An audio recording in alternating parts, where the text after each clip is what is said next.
Alors, il va falloir démontrer par récurrence que pour la suite donc définie par U0 égale 0 et UN plus 1 égale 1 plus 2UN que divise 2 plus UN, on a UN qui est compris toujours entre 0 et 1. Alors, qui dit récurrence dit initialisation. Alors, d'habitude, on fait plutôt le terme U0, mais là, attention, on nous dit c'est pour tout N appartenant à N étoiles. Donc, N étoiles, ce sont tous les antinaturels privés de 0. Donc, je vais commencer à U1. Donc, il va falloir que je calcule U1. Donc, deux possibilités. Je me dis, pour avoir un 1 ici, ça veut dire que je vais faire 0 plus 1. Donc, ça veut dire que le n va être égal à 0. Donc, dans toute la formule qui est ici, à chaque fois que je verrai un n, je le remplacerai par 0.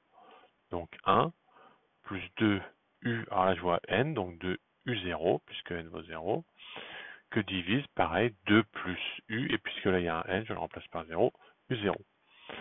Et donc, j'en arrive, alors u0 après, je le remplace par sa valeur qui est ici, donc 1 plus 2 fois 0, que divise 2 plus 0. Donc, 2 fois 0, ça fait 0, ce qui nous fait 1 demi. Après, je vérifie que ma propriété est vraie, donc 1 demi est bien compris entre 0 et 1, donc 1 demi puisque c'est U1, donc j'en déduis que U de 1 est bien compris entre 0 et 1. D'où vrai au rang 1. Alors, comme nous avons fini l'initialisation, nous allons passer à l'hérédité. Alors, l'hérédité, on suppose P de n, donc U de n compris entre 0 et 1, vrai. Ça, c'est ce qu'on suppose vrai. Et on va essayer de démontrer, donc démontrons qu'elle est vraie au rang n plus 1, c'est-à-dire que U de n plus 1 est compris entre 0 et 1. Là, il manque un petit 1. Voilà. Alors, qu'est-ce que je vais faire? Je vais le faire en deux étapes. Je vais d'abord montrer celle-là, que U de n est supérieur à 0. Donc U de n supérieur à 0, c'est-à-dire qu'il faut que enfin U de n plus 1, pardon, il faut que je montre que U de n plus 1 est positif. Et ensuite, en deuxième étape, je montrerai que U de n plus 1 est plus petit que 1. Comme ça, j'aurai l'inégalité complète, l'inéquation. Donc, on commence par U de n plus 1 est positif. Alors, U de n plus 1, je vais partir sur ce que je sais, c'est-à-dire que on sait que U de n est compris entre 1 et 0. C'est ce qu'on a supposé vrai. Et maintenant, je vais regarder par rapport à U de n plus 1, c'est-à-dire cette expression-là. Donc, si je pars de là, je multiplie de chaque côté par 2, donc 2U de n est compris entre 1 et 0. Et quand je rajoute 1, ça me fait donc 1, 1 plus 2U de n et 2.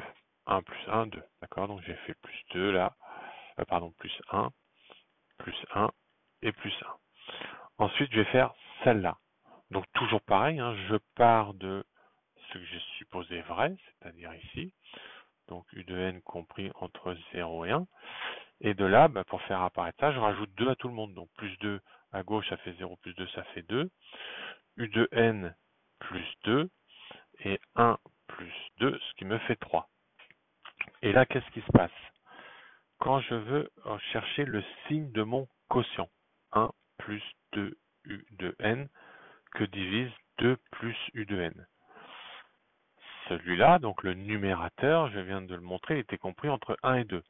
Donc, ce qui veut dire qu'il est positif. Ensuite, 2 plus U de n, c'est pareil, je l'ai fait ici. Il est compris entre 2 et 3, donc il est aussi positif. Donc, je peux en déduire que 1 plus 2 U de n, que divise 2 plus U de n, puisque c'est le quotient de deux nombres positifs, j'aurai forcément quelque chose de supérieur à 0. Or, cette expression-là, c'est celle-là, c'est U de n plus 1, donc U de n plus 1 est supérieur à 0. C'est cette première partie qui est ici. Ensuite, deuxième partie, je vais travailler avec mon U de n plus 1 inférieur à 1. Alors, je vais faire l'expression de U de n plus 1 moins 1. Alors pourquoi u de n plus 1 moins 1? Puisque moi je sais souvent trouver les signes. Je passe le 1 de ce côté-là. Donc j'aurai bien u de n plus 1 moins 1. Et j'étudierai son signe pour voir est-ce qu'il va être bien inférieur à 0. Alors u de n plus 1, j'ai l'expression qui est ici. Donc 1 plus 2 u de n sur 2 plus u de n moins 1. Je mets au même dénominateur, donc 1 plus 2 u de n, moins 1 ça me fait moins 2, moins u de n, et ça que divise 2 plus u de n. Ensuite je regroupe 2 u de n moins u de n, ce qui me fait u de n. 1 moins 2, ça me fait donc moins 1. Et enfin, au dénominateur, u de n plus 2. Et là, qu'est-ce que je fais? J'étudie le signe.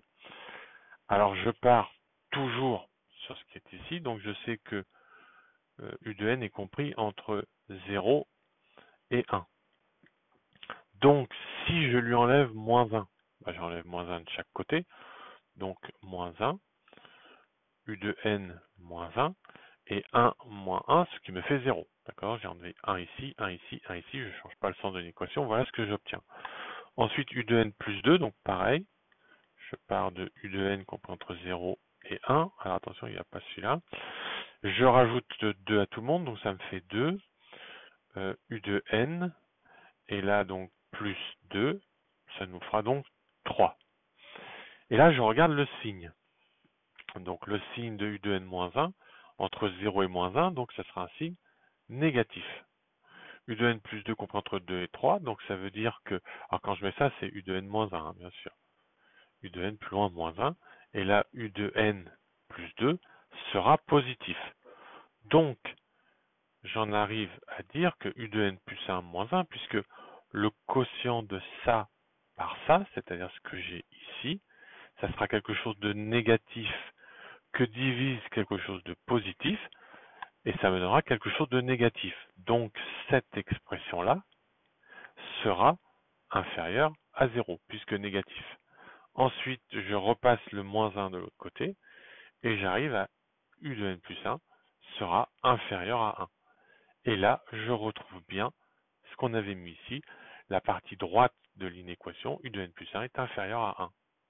Et là, je peux donc conclure, donc ça veut dire, je peux rester ici, donc P de n est héréditaire, puisqu'elle est vraie au rang n plus 1.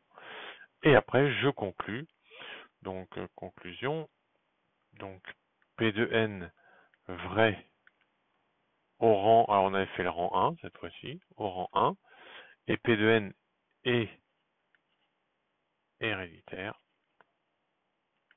donc j'en déduis, donc P de n vrai pour tout n. Alors attention, c'est un n qui appartient à l'ensemble n étoiles. Voilà.